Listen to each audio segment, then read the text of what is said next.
Hi Grandma's kitchen viewers எல்லாருக்கும் வணக்கம். எல்லோரும் எப்படி இருக்கீங்க? நிறைய நாள் நான் லாங் வீடியோ போட இல்லை. என்னென்னு சொன்னால் கொஞ்சம் பிஸி வேலையால், அதனால் இதுக்கு மினக்கட்டு போடுறதுக்கு எனக்கு உண்மையாகவே டைம் இல்லாமல் போயிட்டுது. இன்றைக்கு கொஞ்சம் ஃப்ரீயாக இருந்தேன். அதோடு வீட்டுக்கு தேவையான சில சாமான்களையும் செய்ய வேண்டியிருந்தது. அதை உங்களோட ஷேர் பண்ணி போடுவோம்னு சொல்லிட்டான். இந்த வீடியோவை நான் செய்திருக்கிறேன். இன்றைக்கு வழமையாகவே வீட்டில் எள்ளுருண்டை, பெரிச்சம்பழம் உருண்டை செய்து வைப்போம்.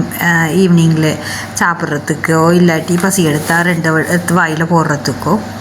அதுக்கு இப்போ வீட்டை இல்லாத வடிவாக இதை செய்து வைப்போம்னு சொல்லி பிளான் பண்ணியிருக்கோம். என்னென்னு சொன்னால் இந்த வெயில் காலத்தில் எள்ளு காய வச்சு விளக்கி எல்லாம் எடுத்து செய்யலாம். இப்போ வாங்க எப்படி செய்கிறேன்னு சொல்லி பார்ப்போம். இது நான் கருப்பு எள்ளு தான் எடுத்திருக்கிறேன். வெள்ளெள்ளும் இருக்குது. வெள்ளெள்ளையும் கழுவி விளக்கி எடுக்கலாம். கருத்த எள்ளு கொஞ்சம் சத்தும் நல்லவும் என்று சொல்லுவாங்க. அதனால் நான் கருப்பு எள்ளு எடுத்திருக்கிறேன். கருப்பு எள்ளு எடுத்து ஃபஸ்ட்டாக நாம் நல்லா கழுவி அதில் சின்ன மண்ணுகள் இருக்கும். அதை நல்லா கழுவி நல்லா அரிச்சு எடுத்துட்டு தண்ணி வடியை எடுத்துட்டு இப்போ நாம் அந்த ஈரத்தோடையே நல்ல உரலில் போட்டு 2-3 தரம் குத்தி எடுக்க வேணும். என்னென்னு சொன்னால் அந்த எள்ளில் இருக்கிற அந்த தோல்கள் கொஞ்சம் கலர்றதுக்கு. இப்போ நம்ம நல்லா அதை நான் இரும்புரல் தான் பாவிக்கிறேன். மெட்டாக்கல்ற வீட்டில் என்னென்ன உரல் இருக்குதோ அந்த உரலை பாவித்து 2-3 தரம் குத்தி எடுத்துட்டு பிறகு நாம் ஒரு ட்ரெயிலையோ ஒரு தட்டத்துலேயோ போட்டு அதை நல்லா வெயிலில் காய வச்சு எடுக்க வேணும். இப்போ இதை நாம் காய வச்சு எடுப்போம். இப்போ பாருங்கள், காய வச்சு எடுத்தது எப்படி இருக்குன்னு சொல்லி நல்லா காஞ்சி முறண்டு இருக்குது. இதை நாம் சுலகில் போட்டு நல்லா புடைச்செடுக்க வேணும். எனக்கு அந்த புடைச்செடுக்கிற அந்த வீடியோ எடுக்க இல்லாமல் போயிட்டுது. இதை நீங்கள் நல்லா அந்த சுலகில் உறைஞ்சி அந்த தோல் பறக்கிறதுக்கு நல்லா புடைச்செடுக்க வேணும்.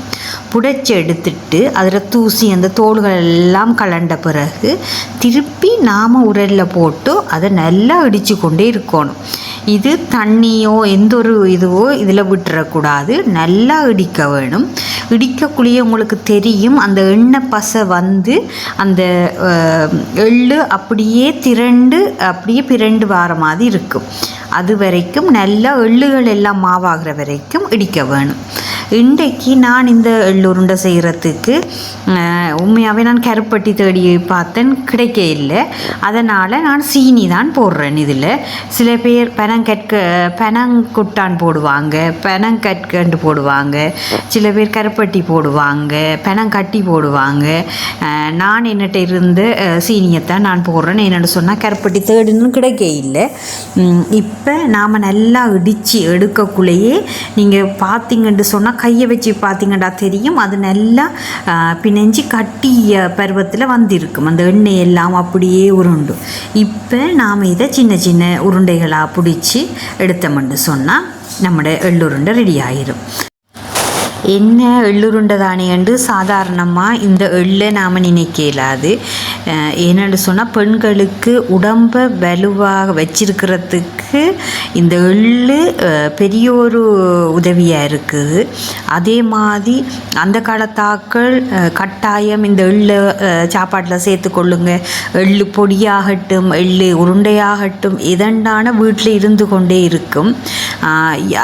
அந்த காலம் மருவி அது இப்போ நமக்கு பழக்கத்தில் இல்லாமலே கடையில் மட்டும்தான் கண்டா வாங்கி சாப்பிட்ற அந்த ஒரு இதுக்கு வந்துட்டோம்.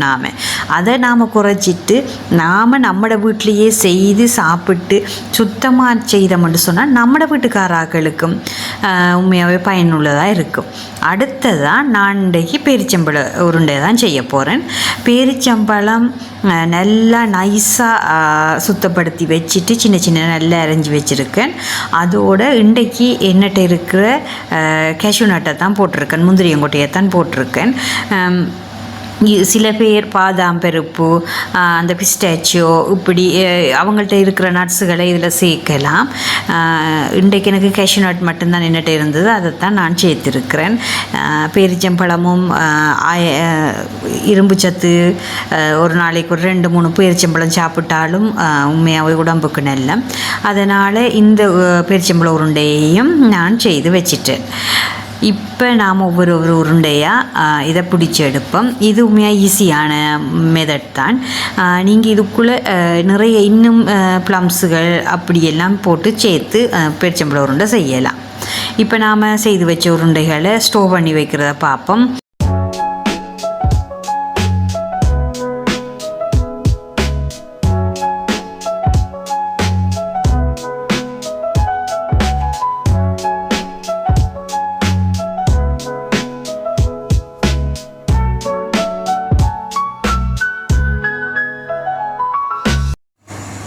ஓகே, இன்றைய நாள் வேலை இப்படி முடிஞ்சது. நாம் இன்னொரு வீடியோவில் சந்திப்போமா?